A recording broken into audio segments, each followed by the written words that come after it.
Hello, everyone, and good evening, good day, good morning for wherever you're watching to in this world today. Today is February 17th, I believe, and we're episode 381 with Guru Colby Bock from Kuntal Silat the Tuars.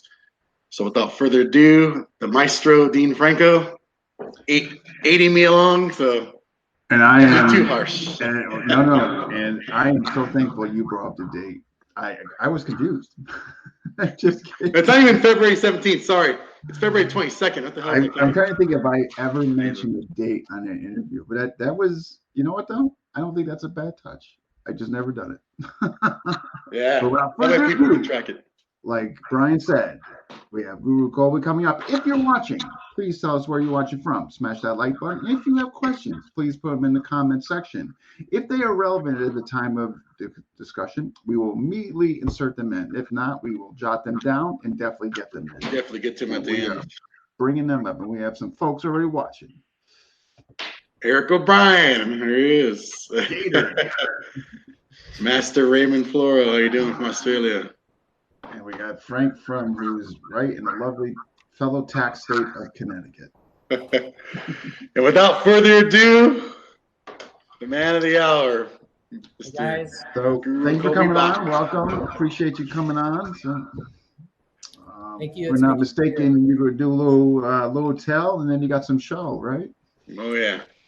Yep, we'll do a little show and tell at the end for sure. You guys hear me okay? Oh, we can hear you fine. Very great. Perfect. Mr. Hami Aguilar.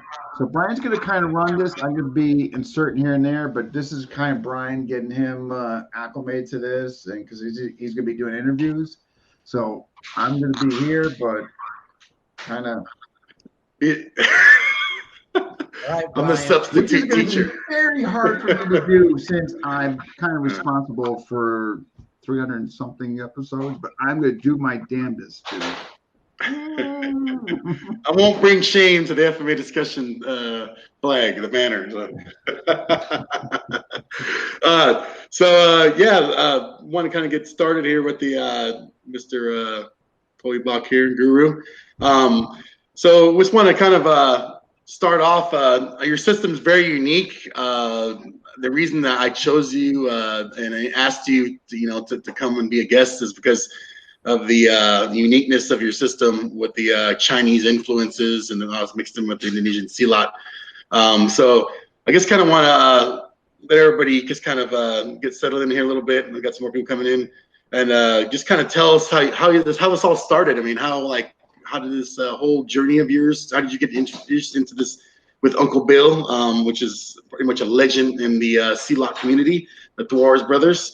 I just want to kind of see how this all started for you. If you can just let us all know. Start from the beginning, I guess. Right on. So I got into martial arts way back as a teen. The reason I even found martial arts or wanted to get involved in martial arts was I wasn't a big guy, and I didn't live in a great area of town coming up through my life. And you combine those two things, and I think everybody can figure out it's probably a lot of people that you have to worry about. A lot of bullying. It's a cliche word, but it's a real thing as you're coming up as a kid. So about 13 years old, I started in a system of Kung Fu here in Denver, Colorado. Actually, it was Arvada, Colorado, for all you Colorado natives. And I did Kung Fu from 13 till I graduated high school. And I loved it. I thought it was great. It actually helped drive some confidence for me.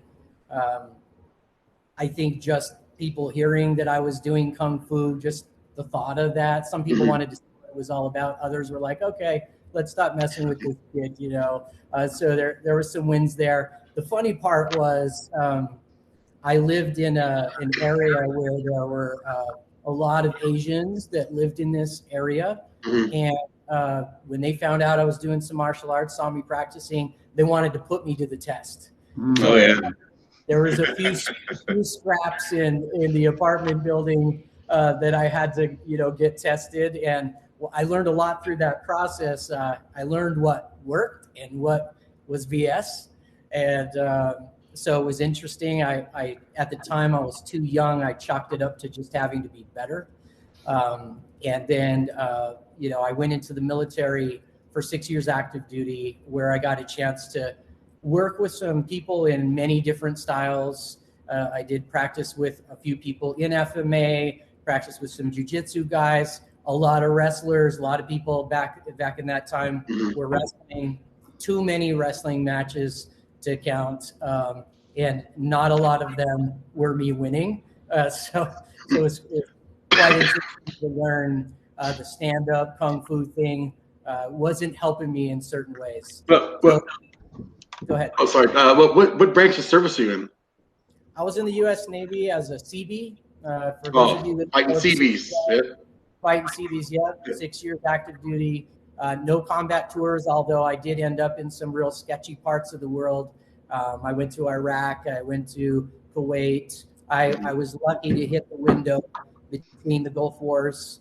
But I did see some things that were interesting. And most of the problems I had overseas, I kind of put myself in those scenarios. I know. I was in the Air Force for 20 years, so yeah. That's what you're talking about. I was overseas. I got deployed. Same thing: Kuwait, Afghanistan, Djibouti, Africa, all Somalia, those areas. Yeah. So yeah, I know what it is. Getting some scuffles overseas. So some were non-alcohol related, some were alcohol related, but we're not going to talk about that now. But thank you for your service. I just want to tell you that too before we continue on. But yeah, go ahead. Thank you. So, a lot of time in the military spending really just messing around with guys that had some martial arts experience or wrestling experience. It was great to be put to the test during those times and realize that there was a lot more for me to learn. So as I came back from the military, I moved back to Colorado after 6 years and immediately went back to my old Kung Fu school. It was something that I recognized. And then it closed down just out of the blue. I was there Tuesday night for class, came back Thursday, the place was empty. So as we all know in martial arts, making a living from martial arts isn't easy. And so it's at that time I started looking around at like what's around here. So that was 1998, and I was checking out some web pages, and I stumbled across Silat There was a web page out there, and through that process realized, holy cow, the master of and founder of this system is literally in my backyard 10 minutes away. So I reached out to get connected to Uncle Bill directly, and I got an email back that said, Uncle Bill doesn't take new students. I was like, dang. But there was a guru Roger Brockman, who was managing the website back then, and so he reached out to me and he said, I heard you're interested. Let's get you in for an interview. I was like, an interview? Okay. And he's like, yeah, this is just as important for me to take you on as a student as it is for you to choose this system.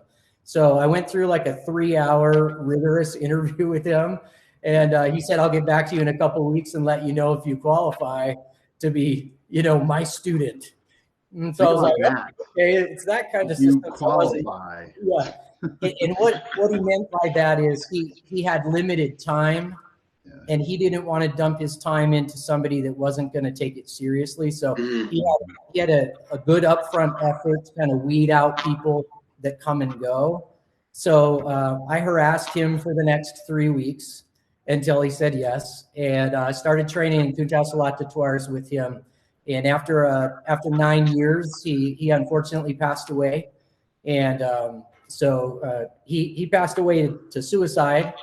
And I want to just talk about that openly for a minute, because I know there's a lot of people out there that struggle with their mental health. I mean, since I've been out on social media with my brand, I see a lot of people that use martial arts as an opportunity to have an escape and have something to progress into.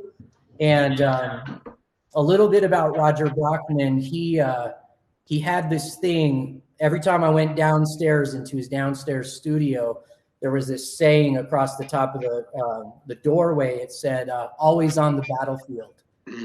And I always thought that meant something martial arts related. And I learned after he passed away, the truth of that was always on the battlefield means every day. You know, life's not easy every day, and we all struggle. And every win that we get is a win that we carry forward in our life. And so, you know, I like to think about Guru Roger Brockman. He was 44 when he passed away. That, you know, he had a good 40 years of winning those battles every single day. So, you know, just wanted to mention that out here, not to bring everybody down, but just to really. No, that's good. Yeah, mental health is very important, especially being a martial artist. But it's so relevant. I mean, look at the period we just went through with COVID, with people being there, and the magnitude of depression that kind of unfortunately came about due to being locked down, not having socialization or human contact, depending on your situation. So I think it's extremely relevant, what you just brought up. And I thank you for bringing it up, you know. Yeah, I appreciate that. Yeah, so Guru Roger Brockman was training in Uncle's backyard as one of the backyard instructors. And after he passed away, coincidentally, I had just earned my instructor rank from him. And I had been going to Uncle Bill's class, or not classes, but training with him directly in his backyard with Guru Roger. He had been introducing me for years. I'll never forget the first time I went to Uncle Bill's backyard and trained with him. He pulled out this live butcher knife and was showing me all this stuff. Knife, and my eyes were like this big. And if you've ever seen him move a blade, like nobody, in my opinion, nobody does it better. He's just he's a prodigy with the blade. And he said, "This was fun, Colby. Next time." Can you guys hear me? Yeah, we can hear you. He's like, "This was fun, Colby. Next time, bring a leather front vest." And one of those Texas Chainsaw Massacre vests that you ever. Make sure you're safe. I was like, okay. Yeah, it was a good time. But when Roger passed away, Uncle came to me and said, "Please come." And so I got invited into the backyard, and I've been there. This is my 16th year training in the backyard with Uncle Bill and all my brothers and sisters that are in there. There's about 12, 13 of us in total.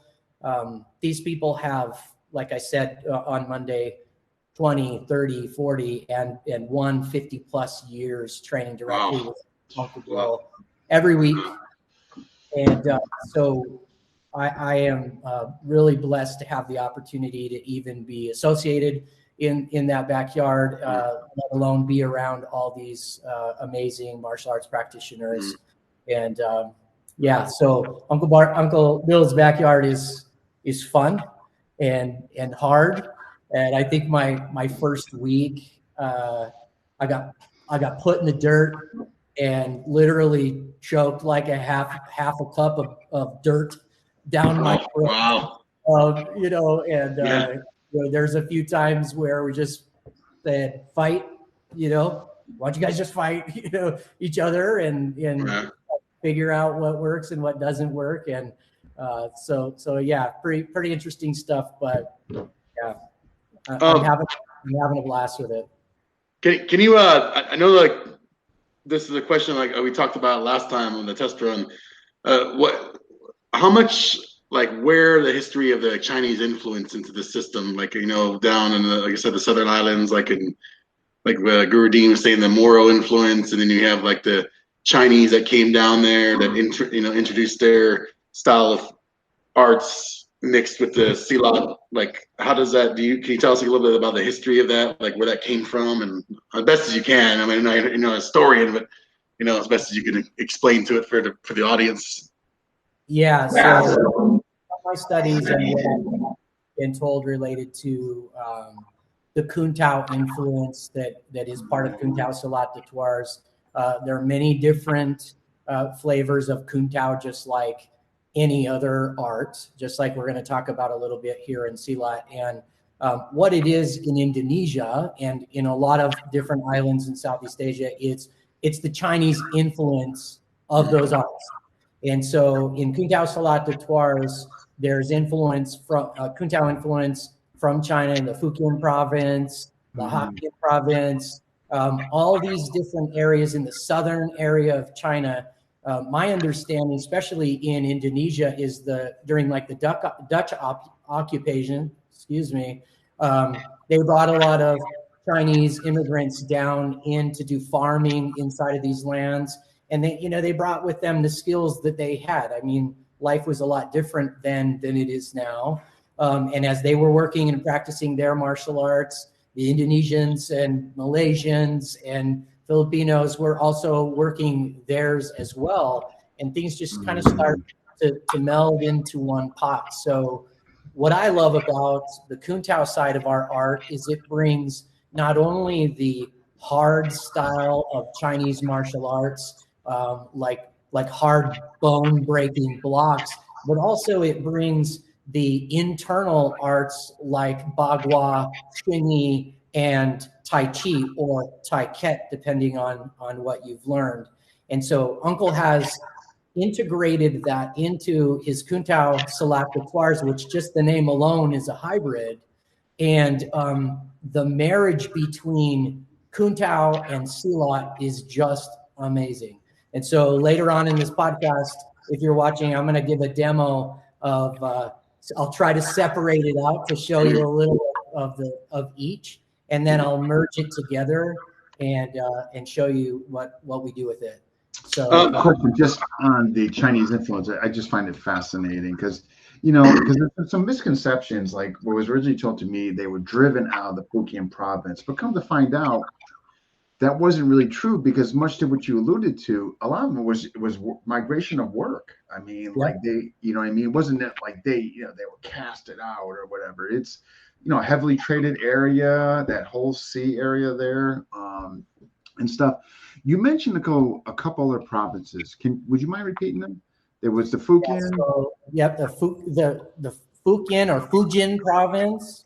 The Hokkien province, which is where a lot of our influence comes from, and then we've got different styles from these areas. Like Shantung is one of them.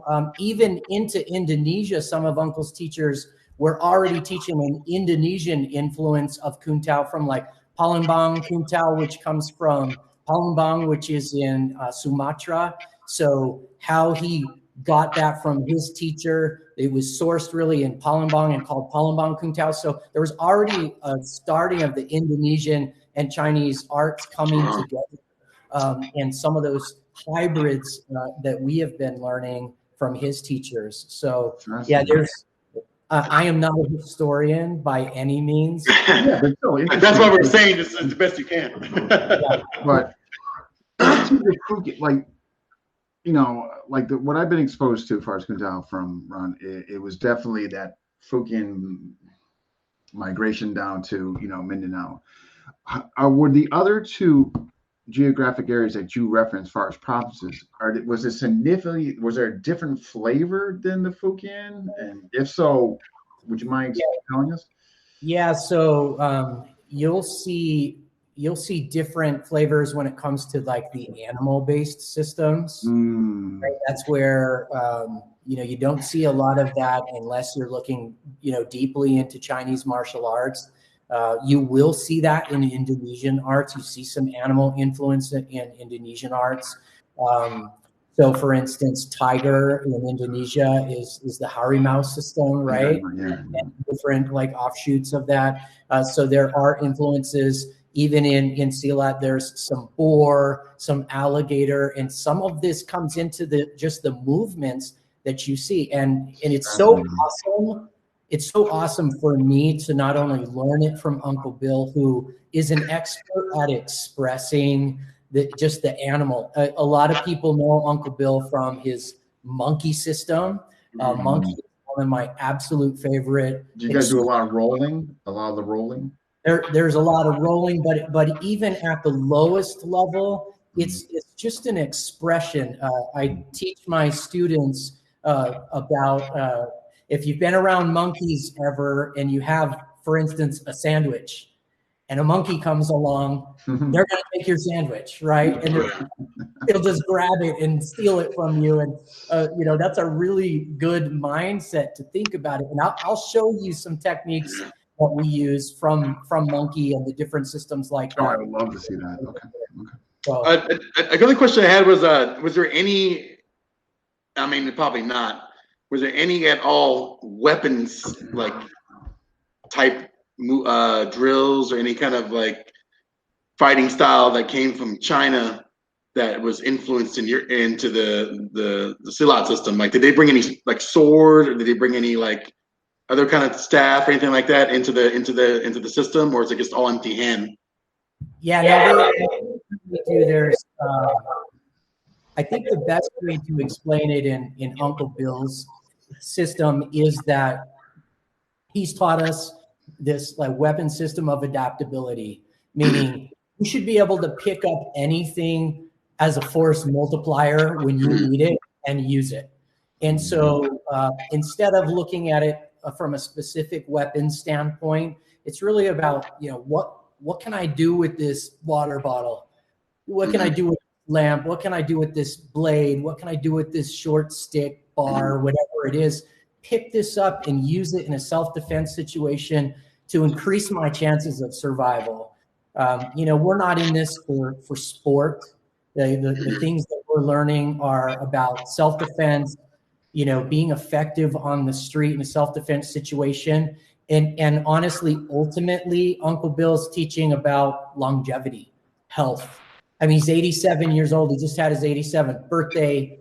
I talked to him on his birthday. If you didn't hear us talking on Monday, he did a 4-hour straight Sarong workout that morning at 87 years old. We only hope that we can get to that point and be as healthy and as good as what he's doing at that age. So not that I'm avoiding the weapons question. We love weapons. Anything we can get. You'll see the basics from us really are what you have empty hand, flows to the blade, flows to the short stick. And that's where we focus most of our energy. But there was a time in one class I remember where Uncle came out with this giant blade. I don't know if you guys can see me, but it was probably 2.5 feet long. It was razor sharp, and it had these sharpened like hooked nails underneath the handle, and we just had to move it and be free with it. And what's interesting about that is you're like, if I screw up at all with this thing, I'm going to take an arm off, right? Yeah, you're done. If I bring it past my leg, it's good. You're toast. You're toast. Is there you guys have a lot of Karambit stuff in your system, or is it just kind of mostly just bloody, like blade, just knife, pretty much? Yeah, we don't do a ton of Karambit, but everyone that's anyone in Silat and Kuntao has been working with various different blades.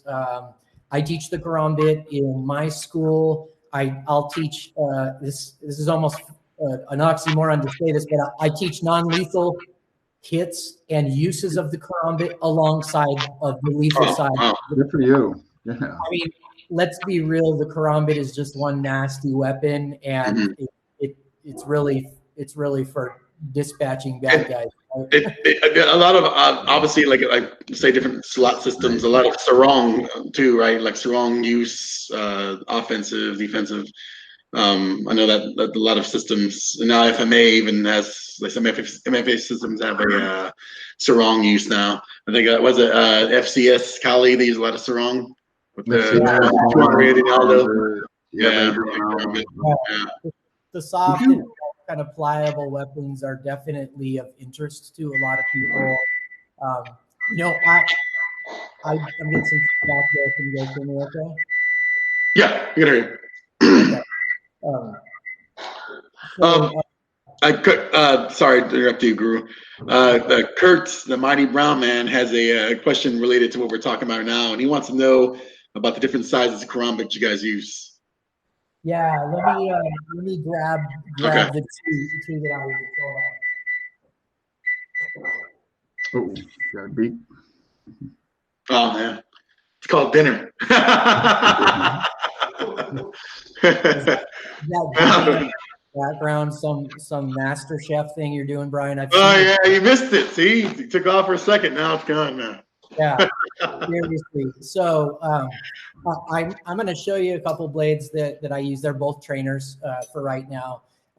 And where we get, so we have a blade master in Silat that we use, and it comes out of Keen Edge Knives. So Guru Steve Rollert is who makes most of the knives that we get. And so this is a trainer from Keen Edge Knives. He's not paying me to say that. I've been using these for over 20 years.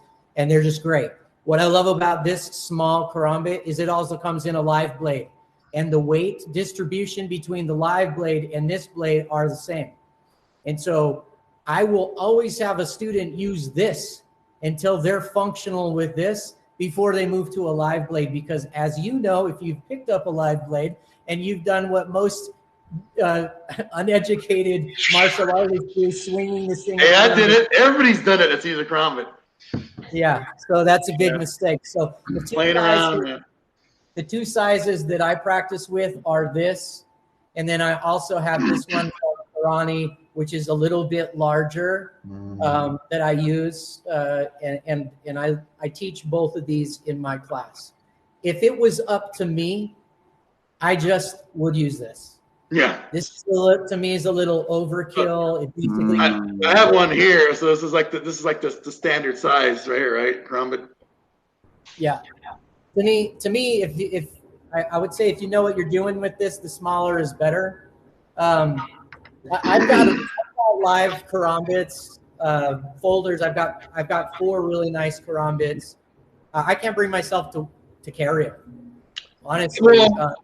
It's awkward too carrying them. It's a woman's weapon. I mean, it's a women's weapon, and it was made for for women. That's what the history of it is. It's a small concealable weapon. It's not dueling. It's for ambush, assassination type. And I think a lot of people misconstrue it and want to use it as a dueling weapon, and it's not. It's and a lot of people don't carry it for everyday carry. I have a lot of them. I just collect them. I don't carry any of them. I certainly would not carry this. This would get me thrown in prison. It's double-edged. So, but I mean, it's cool to have. I mean, but a lot of people misconstrue that. It's just. I don't know. I don't want to get into a whole different another episode about the Karambit use, but that's it. You know what? You just brought up a good suggestion there, Brian. There's a future episode. Well, we had Professor Jack come on and talk about the Karambit that one episode. Yeah, but you can get bring Guru Colby back, get more of an Indonesian kind of flavor. Yeah. I do have a question. And wait, Brian, I'm sorry. Did I overstop? Because were you guys about to talk about the flexible? I don't want to get you guys off course. Yeah, he was about to talk about that. Okay.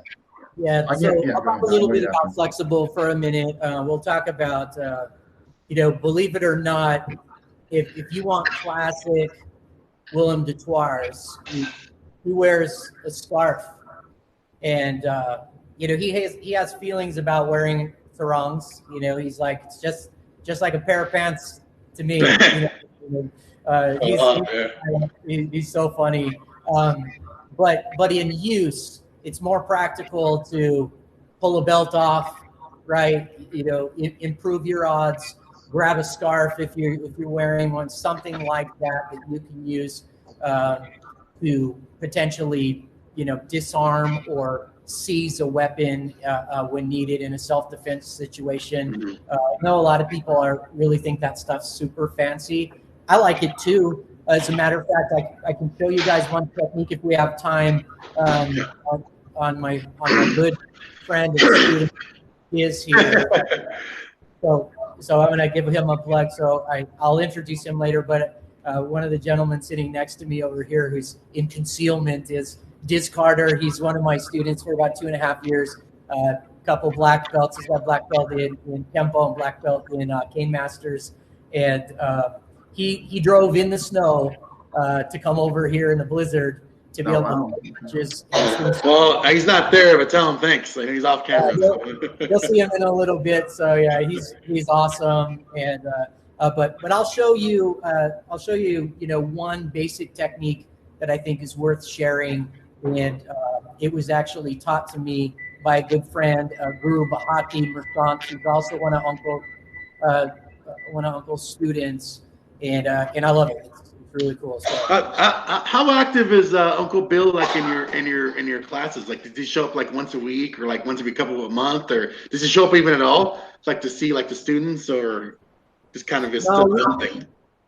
When you're 87 years old and you've been doing martial arts as long as Uncle Bill, people go to him, right? He loves his home life and what he's doing. He spends a lot of time painting, in the winter, writing. He's there with his wife and his granddaughter and spends a lot of time with them. And we go to him. We go to his class every week. And so not my students, but me and my peer group. We train with him every single week. He's done with public teaching now. He's retired. As you may have seen recently, he's announced that. So he's not doing any seminars. He's not doing any traveling. And, he's done his time. He's a pioneer of Silat in the United States. Absolutely. He's been sharing his art since the 60s. So yeah, we plug into him as much as possible. Somebody put a comment about me, and I'm sorry. What? I haven't been reading.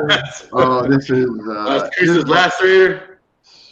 There's another nickname I got, but this is a family-friendly show, so I can't say it. But enough about me. But I guess keep it rated PG, but.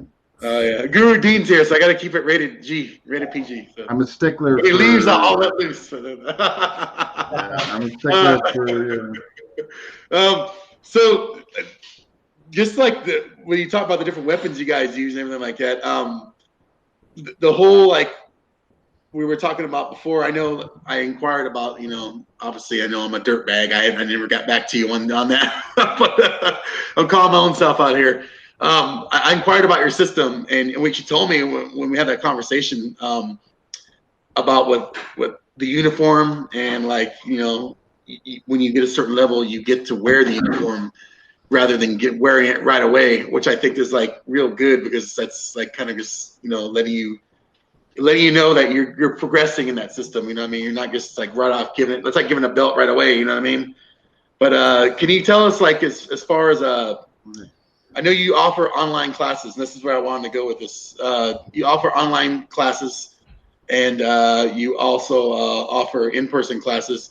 What challenges have you had with the online, if any? I know a lot of instructors say that online is, we get mixed reviews about you can't learn online, you can learn online. How is that? What kind of challenges and like do you like teaching online? Is it something you obviously prefer to teach in person, but I mean. Yeah, actually, I started teaching online out of necessity. So when COVID hit that year, was it 2020? In March, I got laid off from my day job. And very unexpected situation for many people around the world dealing with the same type of thing. I was working for a software company in the fitness space of all places. And every single fitness place around the world shut down. We literally lost customers so fast.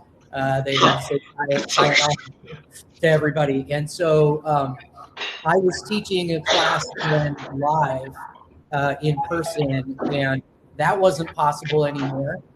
And so what I did is I'm like, I got to make some money. I got to feed a family. And I'm going to put myself out there and try to get a real job, but at the same time, I'm going to try this online thing. So one of the things that I did is I just started recording curriculum, and over time, I just started building a database of information and curriculum that I had, and I put that into a platform which I use, and I use that in conjunction with my live classes. So I teach every week live online. I have a great group of people that are coming to learn.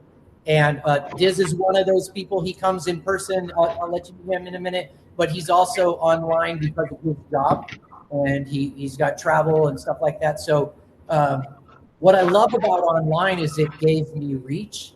It didn't box me into the local Colorado market. All of a sudden I had a national reach and now an international reach with students, and they were interested in hearing what was going on.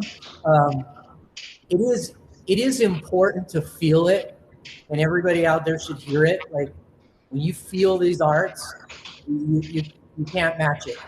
But I got to tell you, the stuff that I'm teaching my people, I just saw. Thank Jake Holman. He's one of my students. Thanks for the support. I've got families. For instance, this gentleman Jake here, him and his wife are popping out kids over there, and they just keep going. The whole family's in the basement training. Damn, that's awesome. So the tricky parts about teaching are staying in the screen, giving different angles, being able to talk as you teach. Clearly, words are flowing here. I don't have a problem talking, but you have to instruct like left side out, right side out. You got to talk people through because they're looking at you in the mirror. And so it took me a little bit to work it out. I asked for a lot of feedback, and my students gave me great feedback to help them learn better watching over the wires. And so you take that class, those classes that I do live online, and you combine it with the platform that I recorded. And what I do is I build workouts for every one of my students, and they have 3 workouts a week on the platform where they don't have to think about what to practice. They go online, they click play. I tell them exactly what curriculum they need to work on for that week as part of their level that they're progressing for. And they come to the online class and get to see it in action, and they're progressing and they're learning. I'm shocked how awesome it's working and how good these guys are becoming. And I got to say, I'm not going to obviously say what's involved. You have to, if you want to know, you got to contact the Guru Colby here. But I see the way you structured it. And I remember when we talked, I was like, man, I've never seen anything structured. It's so well structured. And I'm going to plug you because it really need accolades for this. It's so well structured, his online classes, the way like he says, you have people work on the curriculum. It's easy, to navigate through and stuff like that. Even though, like I said, I haven't really done it. I just got a sneak preview of it. It's congratulations doing that, because I've never seen an online class structure the way you have it. It's like you're almost you're there with you, kind of walking you through. Even though you're not there, it's like you are there. You know what I mean? Walking you through it. So congratulations on that. I mean, that definitely needs to be mentioned. He has a really good setup. It's still a work in progress. It's not perfect, so my times, my online times don't always match the rest of the world when I teach, but I do record my classes, and I've got a following that just run off of recordings and then work in my platform for their workouts. And so that's been great. It's been great. That falls into a question I had from Guru Chad Bailey. And first of all, he wants to give you a shout out. That's what he wanted to tell you. He had a couple of questions. I think one of them we already answered about your classes, but he wanted to know, is he and the only KSDT senior doing Zoom classes? As far as I know, it is. And I think there may be a few others out there that are teaching live and online in Zoom, but it's mostly me, Chad Bailey, and I want to say Guru Santiago Gomez is also teaching online or available for online. Okay. And if there are others out there and I don't know about it, sorry, I'm just focused on my own stuff. Yeah. He also wanted to say he's hoping to see you on his next visit in March. Oh yeah, Chad Bailey, you come by and see me, man. He's so awesome. Guru, do you have any questions for the online thing? Or? Yeah, just not the online, but I do just with respects to the brothers and all that, and their different flavors and what they advocate to their students. But as far as levers, is Uncle Bill big into levers, whether it's the forward lever, side lever for that off balancing and so forth? Yeah, I'm going to talk to you guys about that tonight. That's actually one of the things I wanted to bring up is, we have entrances, if you will, and I think a lot of people are familiar with the word entrance. And the way I teach it is the entrance is really open that door and come inside. And that's the way you think of an entrance. Some people think of an entrance as, bypassing the attack and staying at range. And so one of the things that I want to touch on in the live demo tonight is just a different way to maybe look at things. Uncle Bill's system is up in your face. And when Uncle Bill comes through the door, he's going to blast your structure so fast. Yeah. Off balancing is hit the ground, and so that's what we're after. We're essentially, not working on offense and necessarily, figuring out how we're getting in the door with our offense. Our offense is happening through defending the attack and smashing with our, coming through with an offensive move. I think and that move is about breaking the structure of your opponent and finishing them very quickly. I think that's often, Gregory. Oh no, go ahead. I think that's often like I think that's misunderstood from or folks don't understand that. Like I know what Guru Burton always instilled in me from Paul is that, man, you have to have that lever, whether you're coming to side lever, like you have to have that disruption of balance, because otherwise, if you think people are just going to fall over and all that, as far as the sweeps and all that, it's not going to happen. But with that good lever, and it's it's great to hear you. It seems like you advocate that as well. So yeah, and I'll show you some of that stuff. I'm stacking my mental list here. I have a question to throw your mental list off here. This is a question I've been wanting to ask. This is a question I've been wanting to ask, I think, since last time we did a test run. What can you explain? I mean, as best as you can. Obviously, I don't know if you know the other systems. What the difference is between all the three brothers' systems? Like, I mean, the best you can. Obviously, I know maybe you don't know all of them completely, but I mean, like, what is it? What sets them apart from each other? Like, I mean, I know that some of them may be a little similar, but what makes them all unique, different from each other? Yeah, so I don't want to disappoint everybody, but my 25 years has been 100% focused inside of Silat twice. But what I can tell you as a student of the game, like, because that's what I do, right? I just learn. I mean, I told you earlier, I'm surrounded by all of this knowledge, and I could sit there with my full cup every class, or I could just go in there and absorb everything that I can. So, I do believe I'm a student of the game. Each one of the Detoires brothers, from my understanding, has really kind of taken their art off into their own direction. So Paul Detoires created his own system, Bukni Nagara. Victor Detoires is known for, Tongat. Maurice Detoires, was in the United States for a while, moved back to Holland. I didn't have a lot of exposure to Maurice. I've heard really great things about him and what he was able to do.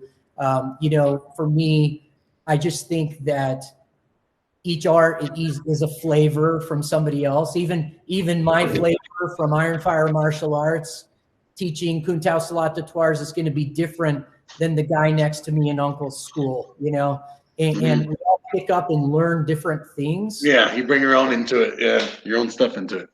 And it's also, maybe your absorption rate mentally, maybe your physical abilities, and your own structure, what works for you, what doesn't work for you. So, not to beat around the bush, but I put all my effort into Uncle's system. I am not an expert in the different Detoires brothers arts.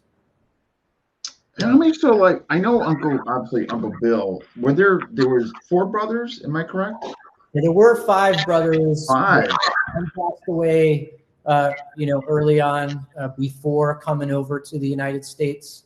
But as the ones that most people would be familiar with are Willem Detoires, Victor Detoires, Maurice Detoires. And Maurice is still alive? That was a good question. No, he is not alive. Uncle I think there's only 2 alive, I think. Brother, you caught me off guard there. Yeah. No. Pull the rug out of the room. So I think there's only 2 alive, isn't there? I think there's only 2 of them alive. I think there's just one. I think it's just Uncle Bill. Uncle Bill is the last brother. Yeah. I think Maurice was the one who was, from my understanding, was still over there in Europe, but I could be mistaken. The legacy lives on, though. I mean, yeah, there's students and you, and it's never going to die out, never. So yeah, you ready? Ready for some demos? Demos. All right, it's time for some demos. Let's do it. Cool. So, actually, you know what we'll do, Brian? We can lower it down. Yeah, absolutely. Yep. Okay. And this way, I'll give you a bigger screen. Yeah, I was gonna say my screen's pretty small. No, it's good. That's good. Said we do things close range, but that's really close. All right. Well, I can see myself. I see that I'm live, and I cannot see them. So I'm gonna roll with this. That's okay. That's the whole idea. So don't worry about us. We can see you and hear you. Yeah. Okay. Okay. So I'm gonna check the chat every now and then if there are any questions about what I'm doing. I'm going to do something instructional. So if you're at home watching this, instead of sitting there over the keyboard, if you want to stand up and try some of this stuff, that would make me really happy. If you have questions, I'll do my best to answer it in the chat or see it in the chat and answer it on live. So let's get going here. I'm going to have my student, Diz Carter, come over here. This is Diz. As I said to you guys, he came and drove in a snowstorm here. And I'm going to switch to a different mic.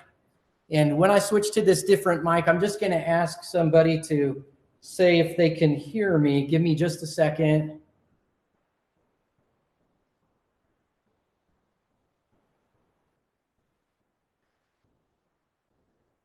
Okay, can somebody? You're good. Yep, Dean, can you hear me on this okay? It's good. You're perfect. Perfect. Turn that up. Okay, well, I'm going to have Diz step off to the side. The first thing that I want to talk about is everything that is inside of Kuntao Silat de Tuars is in the forms and in the jurus. Okay, in Indonesia, the hand motions and sets are called jurus, and it's just a combination of movements. I know when I say that, some people are like, oh, the katas, and they glaze over. But I'm telling you, there's no secret scrolls in a cave in Tibet that is containing everything that we learn in these systems. And so what's learned in these systems is documented in the forms and in the jurus. And so I'm going to demonstrate just a portion of a juru from Silat. This is from Kendang Silat, which is, a documented style of Silat. There are many different Silat flavors out there and styles out there, over 500 documented in Indonesia and Malaysia alone. And this is an old system documented back to the 1850s called Kendang Silat. So I'm going to show you a portion of this, and then I'm going to do what I do with my students, and I'm going to show you how to mine information from them. So if you're in FMA, if you're in any martial arts, you've learned forms and katas and drills. It's the basis of your art. So when you practice it, it's not just about the movement itself. It's about turning it into something that works for you. So here we go. I'll do our bow first. This portion is bow.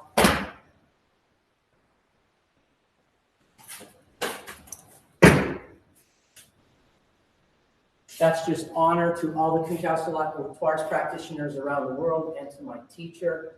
And then I'm going to do a juru. Nice and slow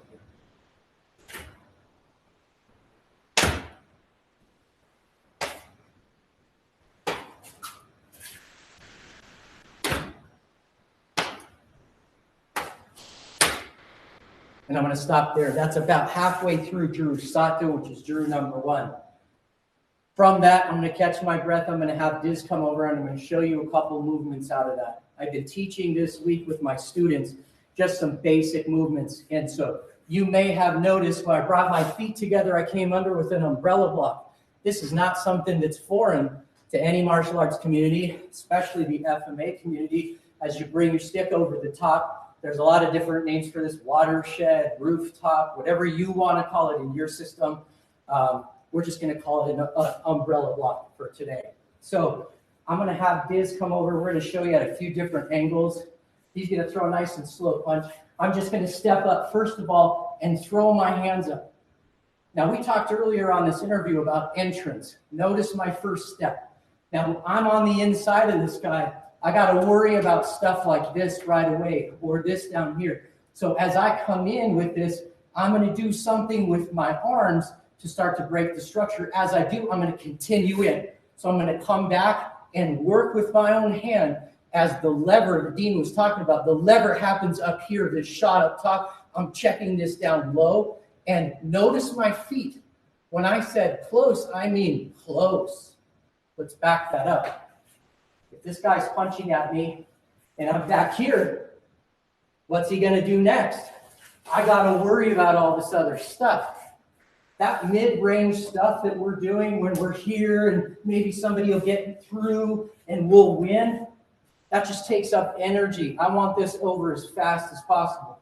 So nice and slow, he comes up with this punch. I'm going to step underneath. I'm already ready for him to throw this if needed. But before he does, I'm going to move in. My off-balancing or breaking the structure right now is coming straight from the top. I also am checking with my left leg at the top of his thigh bone. This is close. What I love about being this close is if he moves, just like in jiu-jitsu, when you feel someone on top of you and they go to roll, I can feel his movement and I know what he's going to do. But I'm not going to give him any time for that. I broke this structure here. I'm going to turn and use my knee. I'm going to pull and I'm going to drop and finish. From a different angle. He throws the punch nice and slow. Step underneath. There's my umbrella block. I'm clearing with this. I'm checking the hand. I'm going to use this knee. If you can see this on the backside to check his structure right there. Push off. I'm going to push with my hand. And as I do, I'm just going to dunk and finish. Let's talk about the blade. That's empty hand. That's what's happening here.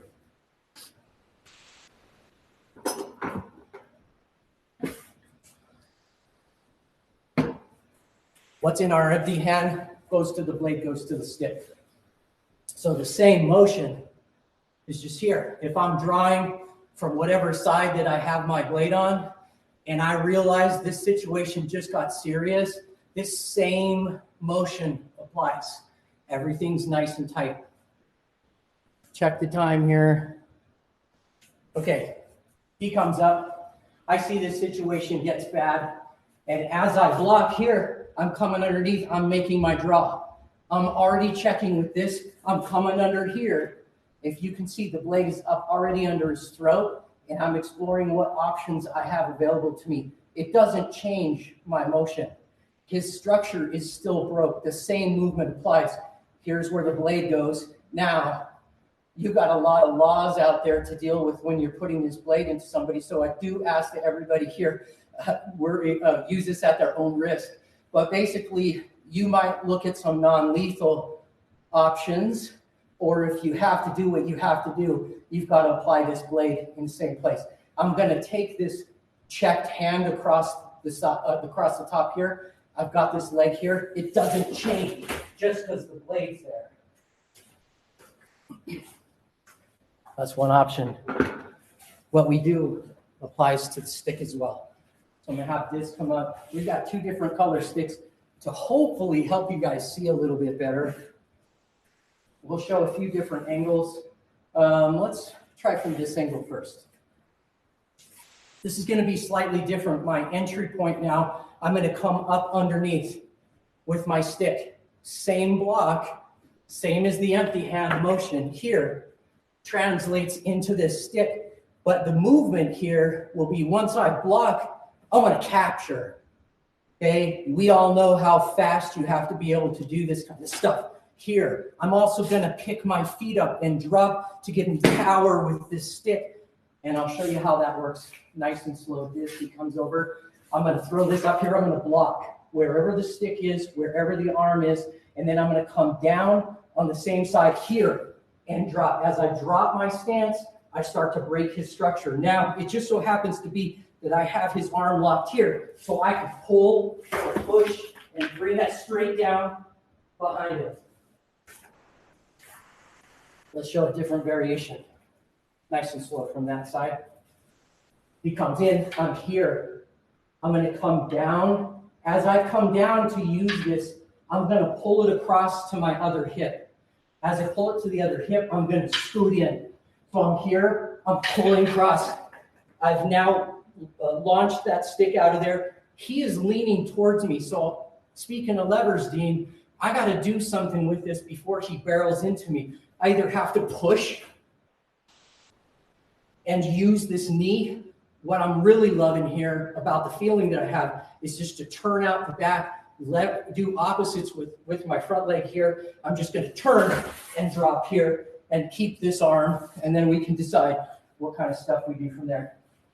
Pop up. So those are some applications straight out of the Jurus. I mean, it's one movement and then unwinding. If you're working with a Kuntao Silat de Tuars instructor or a Silat instructor that's teaching you Jurus, and they're not teaching you how to mine the movements out of the Jurus, you should ask them about it, because that's what it's about. Okay, so there were some other questions about the differences in Kuntao versus Silat. Let me check the chat, see if there's anything here. Awesome. Okay.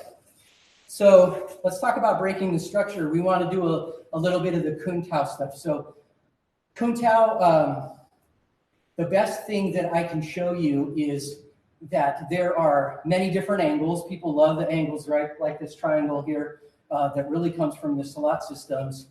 But the different angles in understanding how the body structure works or is built is the key to what we're doing with our Kuntao system. So I talked earlier that there's different internal styles in Kuntao. One of those styles is Shingi. Shingi is more forward motion, and I'm no expert in Shingi, but I can tell you the flavors from Kuntao Silat. It's coming through you, linear, right through your face.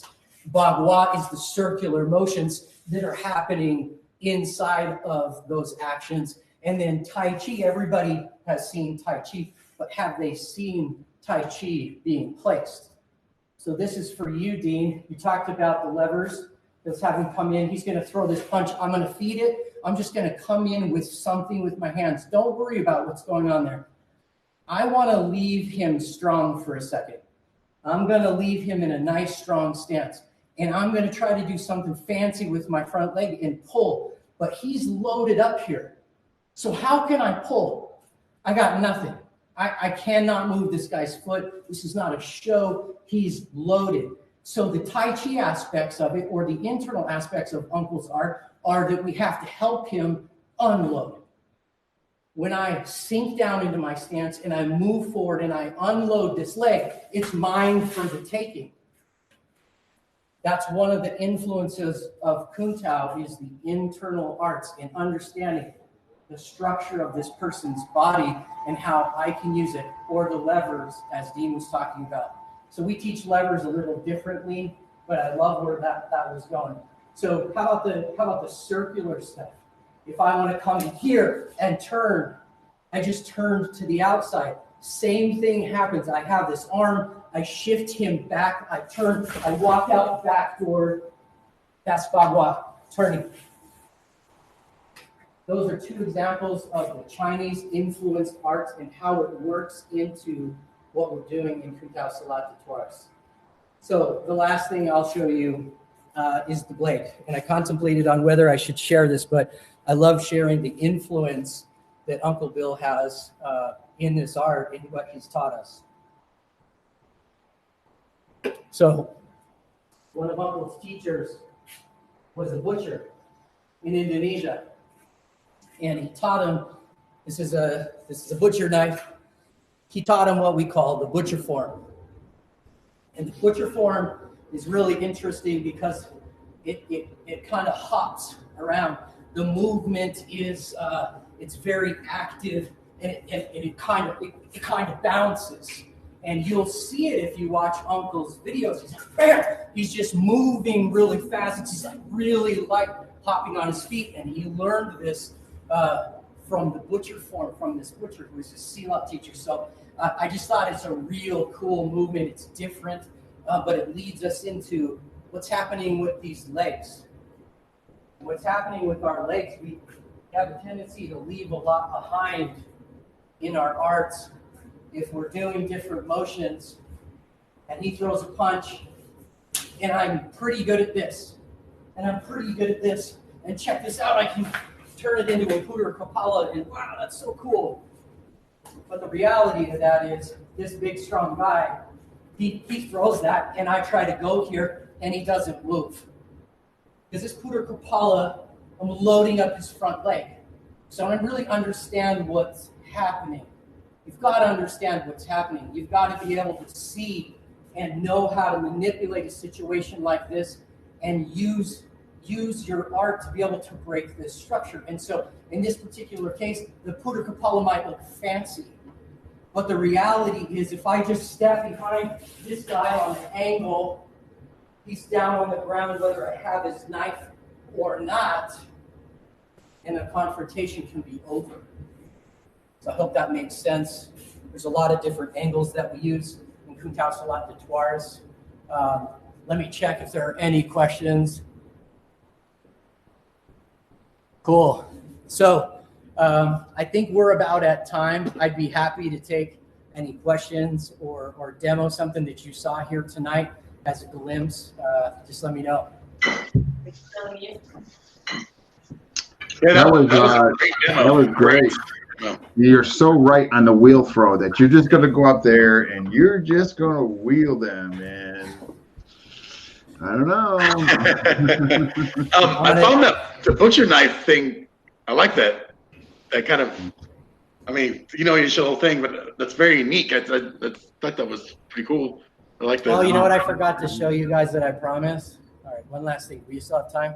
Yeah, sure. You're like, you can't shut this guy up. We're going back in. No, I love the demos. I was like all doing right, it in the kitchen. there's one other part that I forgot that I promised, and it's a little bit about the animal systems in Kung Tao. So we have monkey experts like Sigum Philip Silas, who's been with Uncle for over 50 years, and we call him the Monkey Man. And you don't leave anything out for Philip Silas because he will roll you up into a ball so fast. But the different animal systems, it's not about, look at me, I can do a tiger move. It's not about that. It's more about the expression. I teach my students when it comes to tiger, for instance, tiger is about a mindset. It's not about the movement itself. It's about a mindset. If I'm faced with a self-defense situation or survival situation, is it going to be me that walks away or the bad guy? And you have to decide these things in your brain today. And so how do you reach into the animalistic portion of who you are as a practitioner to save your life or to save your family? And you can harness that through the animals. And so in this particular case, I'm going to talk a little bit about monkey, and I'm going to show you steal the sandwich. So steal the sandwich, if you can imagine, I'm sitting there on some wall out in, a place where monkeys run around, and they just bounce around and they steal your sandwich. That's the expression. From the side, it's here.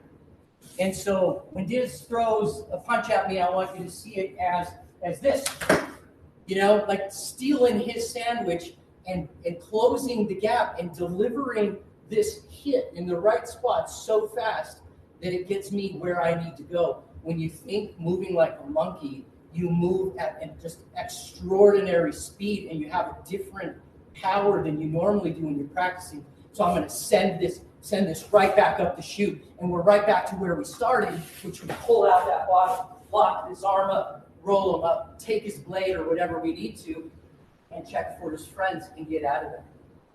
Okay, so that's a little bit of monkey, fast, crazy. It's explosive. Hope you guys enjoyed this. Thank you so much.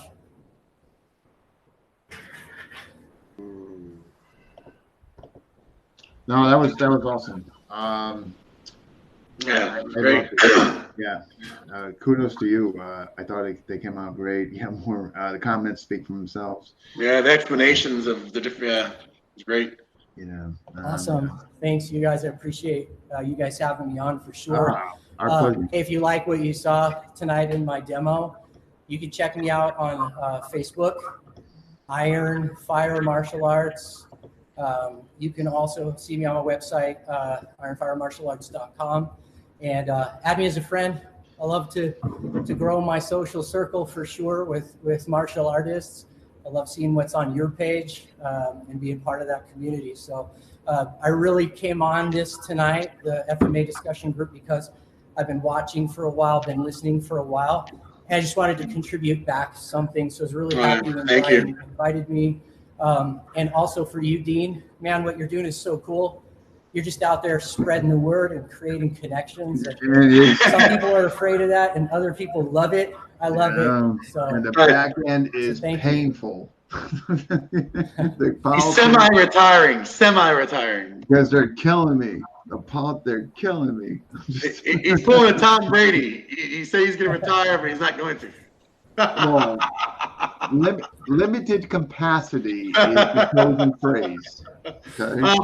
I think what happened tonight here was great for Silat. I'm a real big fan and also a practitioner of Silat, and I really want to in the future get a lot more Silat practitioners recognition and expose more people to, because a lot of its similarities with FMA and the Silat, they're going hand in hand. Not everything, but I mean, lots of things, but not everything. But I'm glad that we got to have you on. And there's a thing we always do before we always end the show, and we always want to just ask our guests future goals. Where do you go from here? What do you want to do, like in the future? Any collaborations, seminars, or what your own personal journey? Where do you see yourself going? Yeah, love it. So near-term future, in April, my wife and I are expecting a baby. So congratulations! It's super exciting for us. This will be number 5 for me. Wow, you catch up to me. I've got a 21-year-old CB in Okinawa right now. So yeah, he's nice. So he's out there. So it's been a minute for me. It's been 16 years since my daughter was born, and yeah, we're really excited to bring our son, Mini Kun Tower, into carry the bloodline on, right? Yeah, that's right. So near term, I'm mostly doing online stuff right now, just as we get ready to bring the new addition into our family. But we'd love to be able to consider getting hooked into anything that might be out there. I love teaching and obviously love talking. So if you guys like that, you like what you saw tonight. For sure. And I was going to ask him, Guru Dean, do you mind if he does a quick bit contribution? Oh my God, absolutely not. And the quick bits are open for anybody. All I ask is, because of downloading, it can be single theme, technique, tactic, concept, 2 to 4 minutes. I need a picture of you waist up, and good to go. And the best thing to do is parts. Oh, I'm just kidding. Yeah. The best thing to do is you can send to me, probably all through Messenger. After seeing the comments tonight, we're definitely going to need a quick bit from you. People want to see it. They want to see this stuff. So. Yeah. Right on. Well, hey, I just want to mention out loud, everything I've learned is a byproduct of Master Willem de Toir's. I just hope to be able to carry on what he's taught to me and carry his teachings in the palm of my hand like he does with his teachers. And so, it's just my honor to be able to present what I've learned from him. So, well, I think you're doing it well. So. Yeah. We'd like to maybe do a theme episode. My idea was maybe do a theme episode with a couple of Silat practitioners. Maybe we can get you involved if you're interested, and a couple other people, and talk about kind of a group. Oh, you know what? I got the idea already. See, Pino, you stole it from me already. See? No death matches. Let me have my thunder, damn it. Yeah, the veteran. No, but obviously you'll be part of it. But what I'm thinking is Ron Kuzakowski, his Kun Tao, we can look at his Kun Tao versus Guru Colby's Kun Tao, and that could be the show. They can each show something. Yeah, I love his stuff. Yeah, Show he's your great. flavor of the wheel throw. Okay, well, we do 180. With Definitely want to have you on again, man. Yeah. So let's do that. Yeah. That'd be I'd neat. prefer Cover that. just Kun Tao, like stay in Yeah. the Kun Tao lane, but both these guys can kind of show their stuff. See, Awesome. Good That'd idea. be cool. we're supposed to be Hey, retired. We're supposed to before be we roll off, retiring. can I have Diz come over here? Just, Oh, please do. Oh, yeah, for sure. I just want to thank this guy right here, Diz Yeah. Carter. Thank you. Thank you, Yeah. sir. I couldn't have done this demo for you guys without him. He's Did a my great addition job. to my team, and so I think so, just Vic. wanted I to think it would be a good shout out. idea. And I think his mom might be watching. That's some dedication, though. Driving through a snowstorm. That is awesome. That's what we want on here. He's awesome. He's awesome. So, Thank you, sir. Appreciate it. yeah, thanks you guys, and to those Thank of you you, watching, Colby. Appreciate if it. you'd like to just reach out. Yeah, Great episode. great demos. Yeah, thank you. That's like probably some of the best demos we've seen on here with the technical explanation and actually walking you through it. It felt like we were actually in a class. So it was great. Definitely want to have you on again. We'll be in touch for sure. Yeah, we have All it right, right. guys. We'll make it happen early April. Sure. Thank you. We've had Guru, we've had him on. Tony, you were there. You watched it. Yeah, we did it. We was on last year. I think. Actually, you know what, Tony? Here's another thing. He's supposed to come back on, but he never get back to me. So if you run into him, ball's in his court. Yeah, I saw he's on the seminar circuit. Yeah, he was supposed to get back to me about coming back on. He was going to just do demos, and I didn't hear back from him. So when that happens, Yeah. kind of on them. You know what I mean? Yeah. I can only do so much. You know. I hope everybody's No, it wasn't enjoying having a Silat practitioners on here. I mean, I know we're just trying to break it up a little bit. We have a couple of women Silat practitioners we're going to have on here. Right?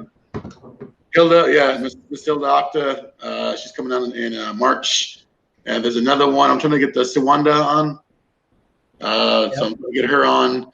So we're gonna kind of mix it up a little bit. We're gonna have Silat FMA. We're all one martial arts family. A lot of similarities, I said. So I mean, I think people are gonna like it. They like the demos. Judging by the responsive comments we got, I think people are gonna be happy to see it. Mixed up a little bit. So. Very cool. Thanks, But thank you, sir. Appreciate it, Guru. Yeah. Thank you. Take it easy. Really Thanks, good. everyone. Thanks, Just everyone responded to watching. some of the All the comments. comments. Great Yeah. stuff. Glad this happened. Positive stuff.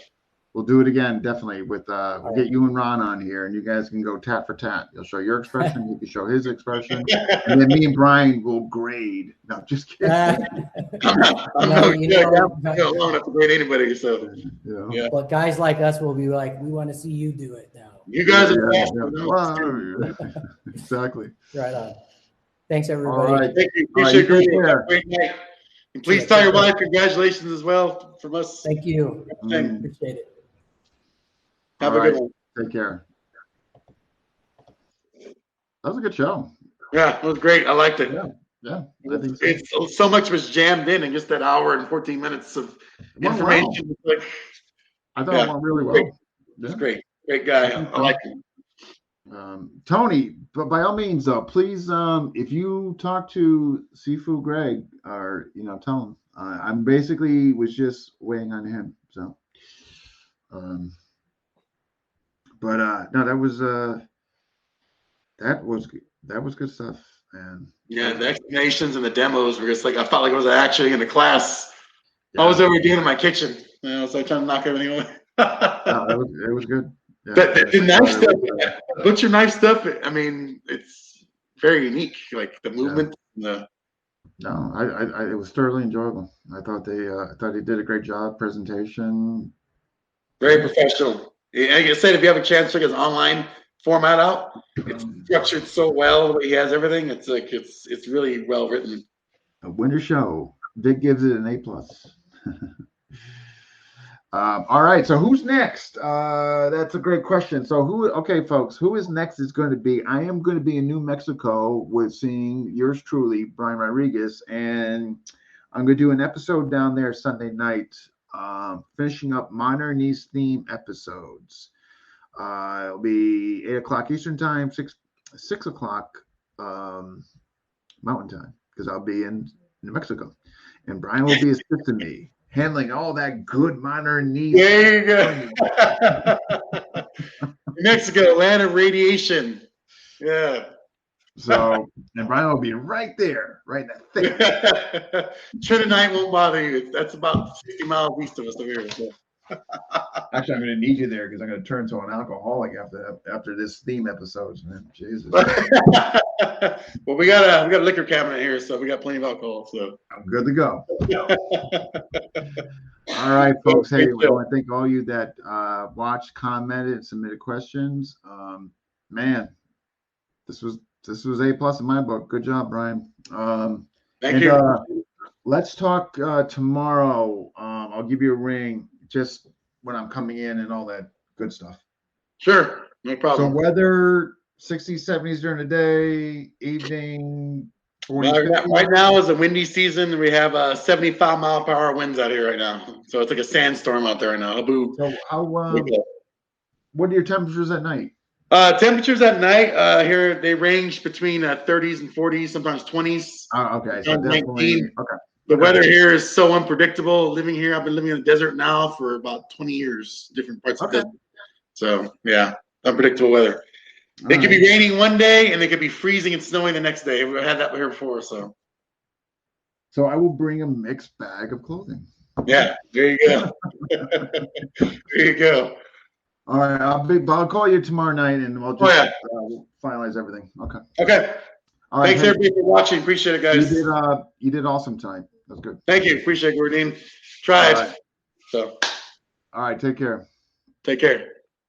All right. Got it, folks. We'll see you Sunday night. Episode 382. Minor knee seam episode. All right. See you guys then.